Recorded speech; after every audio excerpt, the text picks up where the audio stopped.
It's that time again. Iceberg chart. Yeah, so I made an iceberg chart on Castlevania, but only on Portrait of Ruin because I'm still mentally stuck in July through November of 2020. This video is probably gonna do bad, so I'm just gonna get this over with.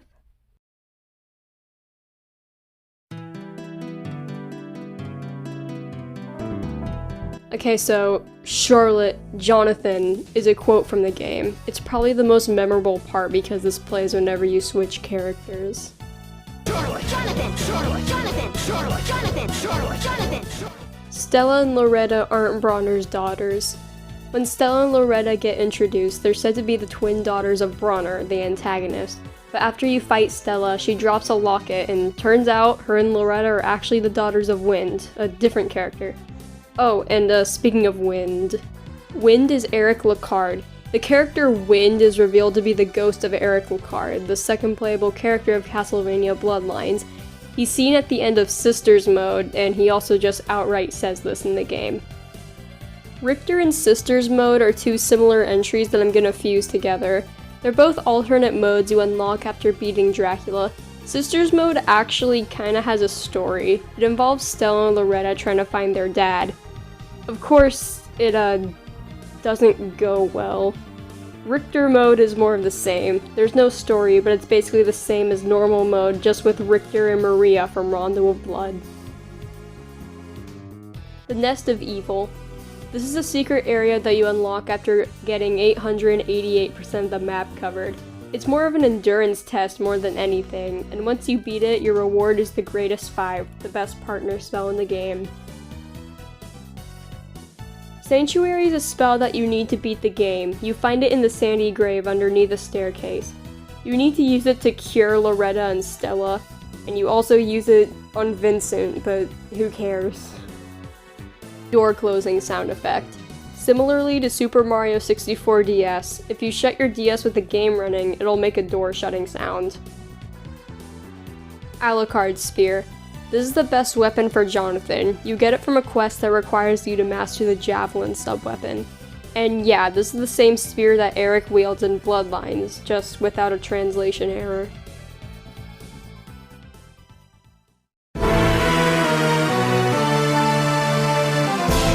Richeter is a typo in the game that most people seem to gloss over for some reason. You see it when selecting Richter mode, and it's the only time in the game where it's spelled like this. Old Axe Armor mode. This is another alternate mode that you probably won't find unless you look it up. You unlock it by defeating 1,000 old Axe Armors, and it's also single player. Unique Leon Belmont sprite. In the Greatest 5 summon, it shows a sprite of every Belmont who has wielded the Vampire Killer Whip. Even Leon Belmont, who's usually in 3D, but the sprite developers decided to make a unique Leon Belmont sprite just for this, and it looks pretty good. Death soft lock. There's a very horrible glitch after you fight Death that can cause a soft lock. After you fight Death, a cutscene starts. If you skip it immediately and walk out of the room, the boss doors will close. Walking back into the room will lock you in. The reason why you're locked in there is because the game still thinks you're fighting a boss. And unfortunately, this isn't the first time Death can ruin your game, actually. Healing glitch. Still on the topic of glitches, there's a much more beneficial glitch that allows you to heal yourself without any items. If you go into your menu and click item, tap about right here. If you do it right, your cursor will disappear and you can tap A as many times as you want, and you can heal yourself without using any potions. Talk is a somewhat unknown feature in the game. It allows Charlotte and Jonathan to have a small conversation. Pretty cool, I guess. Glitches removed in the PAL version. Portrait of Ruin is by far the glitchiest Castlevania game. Some are weird and some aren't as good, as I expressed earlier.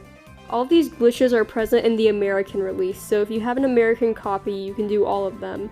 You can also perform all the glitches in really early Japanese releases, so if you lived in Japan and bought the game on day 1, you can also perform them. But strangely enough, all these glitches aren't in the European release. So if you want infinite potions and you happen to be European, you're out of luck.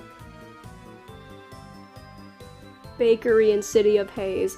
In the forest portrait, The City of Haze, there's a secret bakery that gives you the paper plane and cream pie sub-weapon. There's also a cash register with a candle above it. Breaking the candle will dispense money into the cash register and will give you a cake corresponding to the money dropped. I can't pronounce any of the cake that you get except for like 1 or 2, so I'm just gonna put it on screen what money corresponds with the cake.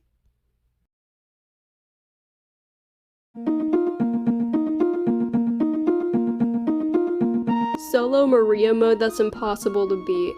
If you do a bunch of weird stuff while making a file, you can glitch old Axe Armor mode and play as Maria instead. However, if you do this, you have to accept that you can't beat the game like this, as Maria can't super jump, meaning you can't get to certain places. Maria just wasn't designed to beat the game on her own. Richter is weak to cream pie. Late into the game, you can awaken the true power of the vampire killer by defeating the whip's memory that takes the form of its last user, who's Richter apparently. The fight is pretty challenging, so if you're having trouble with it, then use the cream pie sub-weapon you get in the previously mentioned bakery. For some reason, the pie deals dark damage and Richter is weak to dark. So yeah, I guess that's something you can do.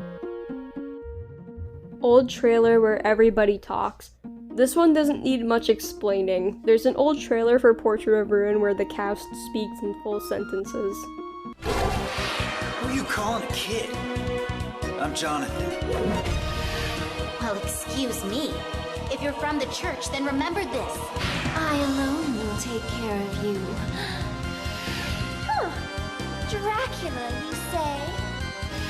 I am Bronn, master of this castle. Family isn't just about blood. It's about the heart, too. Zombies turn into skeletons when burned. In 2022, a post was made onto r/Castlevania by Reddit user PitZazz. It was discovered that if zombies get hit by the flame whip, they will turn into skeletons if they don't die in one hit. John and Jonathan Morris are left-handed. In most official artwork depicting John and Jonathan Morris, they hold their whip with their left hand.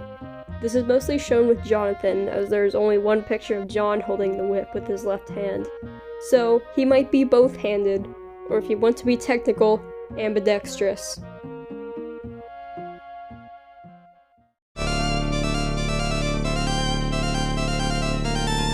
Different Vincent portrait in hard mode credits. If you beat the game on hard mode, strangely enough, the portrait of Vincent in the credits will be different from the one in the normal mode one. Stella and Loretta can walk, they just won't. During the game, you barely ever see the sisters walk. They mostly just stand still or more often float. Even in sisters mode, they float rather than walk or run. But at the end of the game, Jonathan and Charlotte say that they forgot to retrieve Vincent as the castle crumbled, so now they gotta find him. And the sisters offered to help. They then proceed to walk off screen. Well, most people might shrug this off, thinking that they can't fly anymore because they aren't vampires. But in Sisters mode, they float despite being human, so this just means they don't want to walk. Original end credits concept. The end credits for Portrait of Ruin are pretty mundane. Paintings of the characters flash on screen while the credits roll. Well, what if I told you that this wasn't what was supposed to happen? Early in development, the credits were going to depict the cast at a karaoke bar with Jonathan singing, but this was scrapped because it didn't fit with the game. Jonathan and Cloud have the same voice actor. Just as the entry says, Jonathan has the same voice actor as Cloud Strife from Final Fantasy VII, but only in Japan. Jonathan and Cloud are both voiced by Takahiro Sakurai.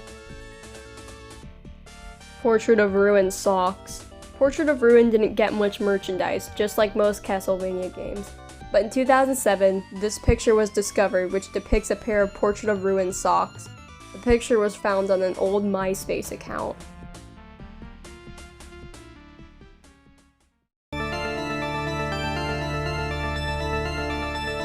Stella is illiterate. On an old Polish Nintendo website, there was an article about Portrait of Ruin which contained character bios. Stella states that she never learned how to read, but she's working on it. Eric's genetic bending hair dye. Eric Lacard is very indecisive about his hair. As a teenager and young adult, his hair was depicted as blonde, which is most likely his natural hair color.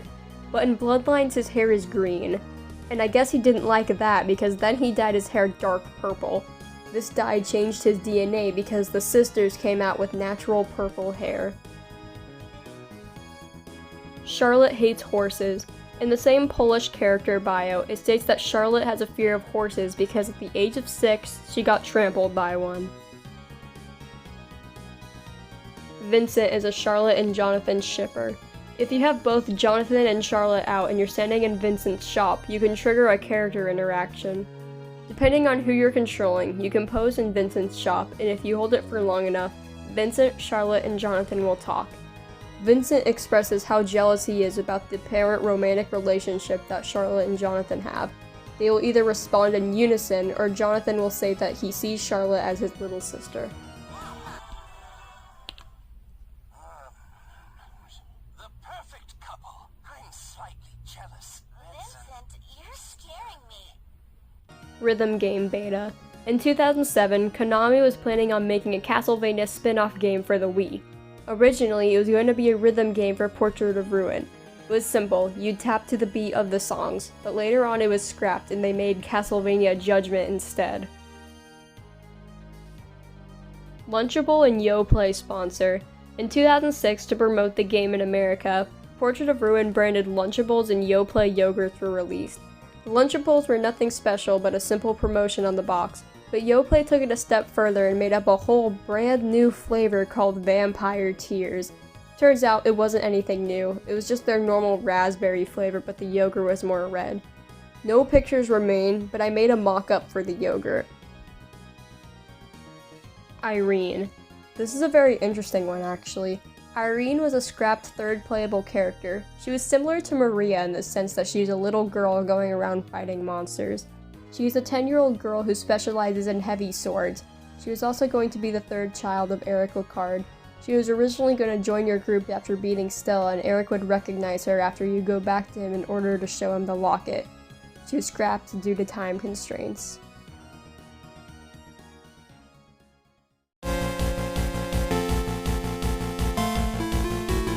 Vincent writes Charlotte x Jonathan fanfictions. It's very apparent that Vincent ships Charlotte and Jonathan, and when shippers find out that their OTPs aren't gonna be canon, they just give up and write. Vincent spends most of his hours alone with no human interaction, so he needs something to pass the time. Jonathan tried to contact a dead supermodel. In the Polish bios that I've mentioned like 3 times before, it says that one night, a bored Jonathan tried to contact the spirit of a dead supermodel, but it didn't work. Loretta knits matching sweaters for everyone.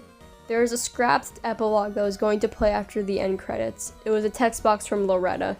There was only trashed text to support its existence, and it was going to say, quote, "To celebrate, I think I will knit special sweaters for everyone. Thank you, Jonathan and Charlotte." Jonathan hates pie. In the same vein as the Loretta sweaters, there is a scrapped conversation between Charlotte and Jonathan when you find the bakery mentioned in Layer 2. Also in the same vein as the Loretta sweater one, there's only scrapped text to support its existence, and because I have no shame, I will read out the unused text in my best Charlotte and Jonathan impressions. I'm not saying sorry.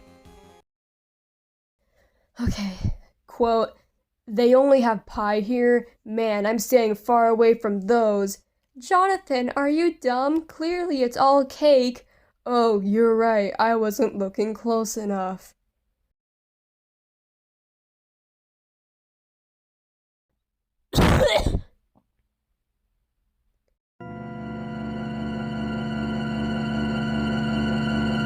Old Axe Armor is in rehab. Due to the stress of being a minion of Dracula, Old Axe Armor would drown all of his sorrows with whiskey and booze. His friends noticed his unhealthy drinking habits and they sent Old Axe Armor to rehab. Stella's heels belong to her dead mother. Stella has very expensive looking heels, and it's not very unusual to theorize that her heels were her mother's before her untimely death. This may explain why Stella floats rather than walks. High heels are uncomfortable.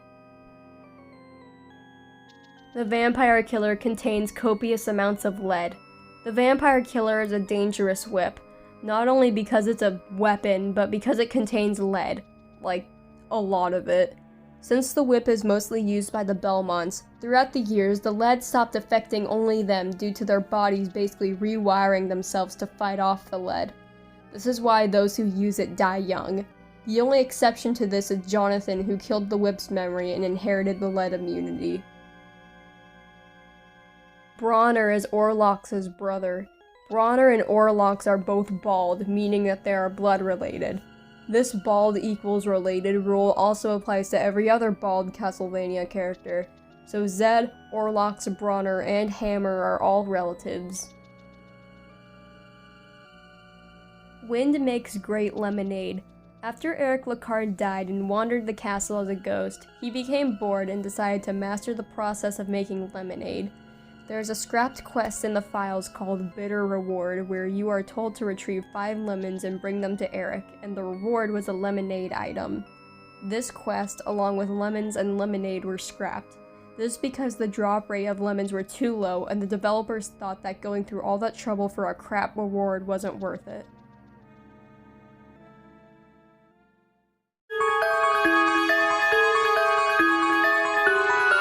Jonathan is allergic to pineapple, and Charlotte is good at checkers. Remember those Polish bios that I mentioned like a million times earlier? Well, turns out they have Italian versions, but only if the ones from Charlotte and Jonathan are still available. Instead of almost being killed by a horse or trying to get it on with a dead woman, these Italian bios instead reveal that Jonathan is allergic to pineapple and almost died the first time he ate one, and that Charlotte is really good at checkers and beats Jonathan every time they play. Vincent draws ship art of Jonathan and Loretta. Upon accepting that Charlotte and Jonathan will never be more than best friends, Vincent needed to find another woman to pair Jonathan with, and he concluded that Loretta would be the best option. He drew artwork of them and hid it in his shop. Jonathan actually stumbled upon this artwork, he stole it, and set it on fire. Original concept was a Mario Artist English release. Mario Artist is an obscure set of Mario games released on the short-lived Nintendo 64 disk drive, or N64DD for short. The games in the set included Mario Artist Paint Studio, Mario Artist Talent Studio, whatever that's supposed to mean, and Mario Artist Polygon Studio. Because these games were on the N64DD, which never released in America and barely released in Japan, the games are extremely elusive, and in 2006, Mario Artist Paint Studio was going to be remade and released under the title of Mario Artist Portrait Maker on the DS. And since the DS's main feature was the touchscreen, this release would have been perfect if it actually went through. Yeah, it was scrapped, but Nintendo still didn't want to give up on a portrait-themed game, so they handed it over to Konami, and the rest is history.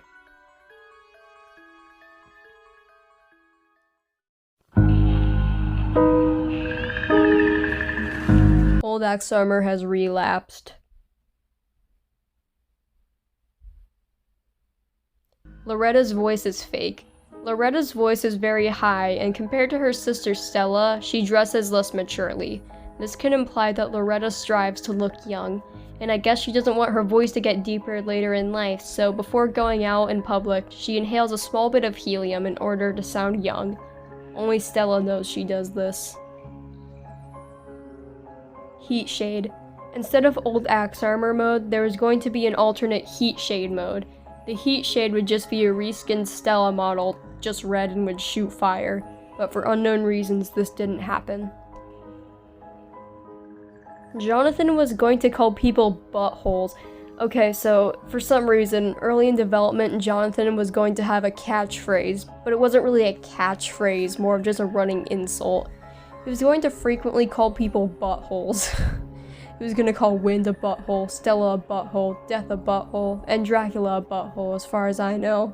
Obviously, I can't talk right. Obviously, this didn't go further than just an idea. The meat in the City of Haze is Eric. In the City of Haze, there is a room with raw meat hanging from the ceiling that you can interact with. Okay, cool, but where did this meat come from? It looks like beef or chicken of some sort, but there aren't any bovine or bird-like enemies in the city, so what else could it be? Well, duh, it's human meat. And not only is it human meat, but Eric meat. I could have said that better. At the end of Sisters Mode, it's confirmed that he does die after Stella and Loretta get bitten. So with Eric dead, all the monsters had nothing else to do with him other than to sell him as edible meat to the other monsters. Alright, you've basically made it to the end, and there's one more entry left, because of course there is.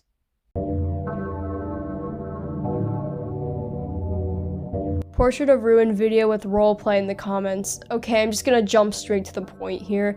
There's an old YouTube video that shows what happens when Jonathan gets seduced by a Stardy. Mainly the talk conversation. Fairly mundane, right? Well, yeah, that is until you look deep into the comments. Sorting through newest first and scrolling down to around 10 years ago, you can see some users roleplaying as Charlotte and Jonathan and Soma Cruz later on for some reason. This roleplay is nearly impossible to piece together. It'll be going smoothly and then there'll just be a long string of Jonathan talking or something. And I just think that's hilarious that this exists and how delightfully dysfunctional it is. And besides the roleplay, there are also a bunch of other really weird comments that you can read if you want. I don't know why you would, but they're there. I'll link the original video in the description, and yeah, this goes without saying, please don't harass any of the role players in the comments. I know it's been like 10 years, but still, it's pathetic and rude if you decide to do it.